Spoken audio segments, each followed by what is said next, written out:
Shalom, salam sejahtera untuk Bapak Ibu semua. Puji Tuhan, hari ini Jumat 1 Agustus 2025, kembali kita akan memasuki pembahasan Seminggu bersama Yoram, Raja Israel. Hari ini adalah hari yang pertama dengan judul renungan Melakukan yang Jahat di Mata Tuhan. Mari kita akan membaca firman Tuhan dari 2 Raja-Raja 3 ayat 1 dan 2. Yoram, anak Ahab, menjadi raja di Samaria atas Israel dalam tahun ke-18 zaman Yosafat Raja Yehuda. Dan ia memerintah 12 tahun lamanya. Ia melakukan apa yang jahat di mata Tuhan, tetapi bukan seperti ayahnya dan seperti ibunya. Ia menjauhkan tugu berhala Baal yang didirikan ayahnya. Nama Yoram adalah nama yang umum bagi bangsa Israel pada saat itu. Bahkan salah satu raja dari kerajaan selatan ada yang bernama Yoram, yaitu Yoram anak Raja Yosafat. Kali ini kita akan belajar mengenai Yoram yang adalah Raja Israel atau Kerajaan Utara. Dia adalah anak Raja Ahab. Nama Yoram sama dengan Yehoram yang dalam bahasa Ibrani artinya Yahweh itu agung atau Yahweh ditinggikan.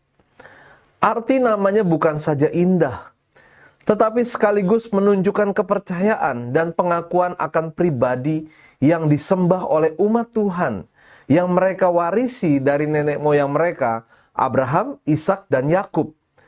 Dengan demikian, seharusnya Yoram, Raja Israel ini pun menunjukkan rasa hormat dan penyembahannya kepada Yahweh.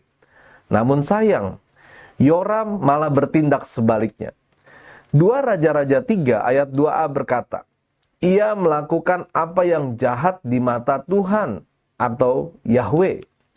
Melakukan apa yang jahat di mata Tuhan artinya berperilaku yang bertentangan dengan kehendak dan hukum Tuhan yang dianggap sebagai dosa dan pelanggaran terhadapnya.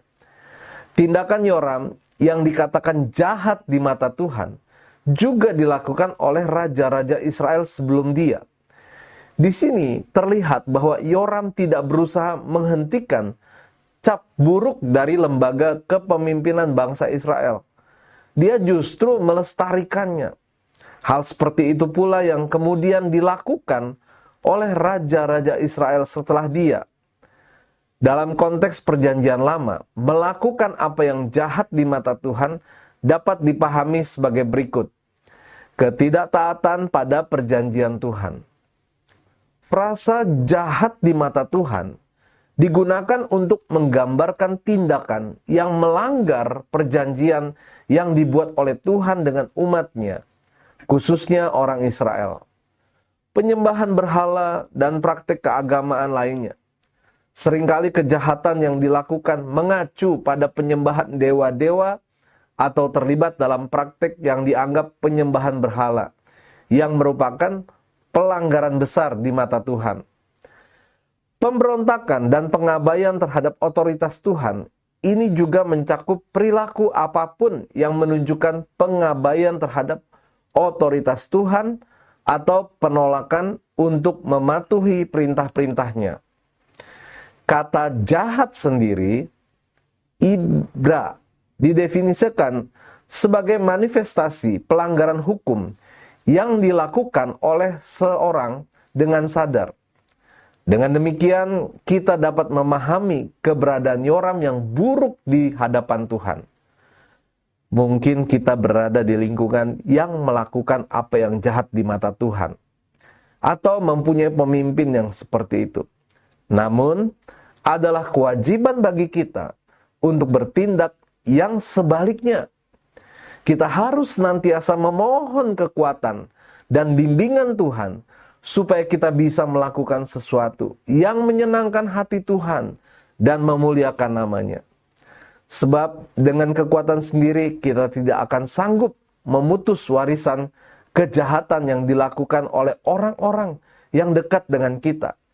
Malah kita sendiri akan tergoda untuk melakukan hal yang sama.